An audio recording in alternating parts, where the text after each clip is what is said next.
Hey guys, ça qu'a fait tout le monde, comment nous y est, m'espère que nous tous en forme.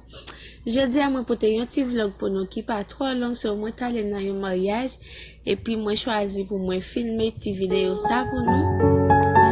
capable ouais comment moi t'es dans mariage là, comment décoration t'es tout ça et comment moi t'es habillé so. Dis-moi en commentaire est-ce que nous t'es trouvé moins belle façon moi t'es payé donc moi t'ai montré nous déjà dans la vidéo que moi t'ai fait déjà et puis ça c'est là que moi t'ai metté donc et puis décoration dis-moi comment nous te trouver toute bagaille est-ce que toute bagaille était ok juste dis-moi en commentaire opinion par sur cette vidéo que moi posté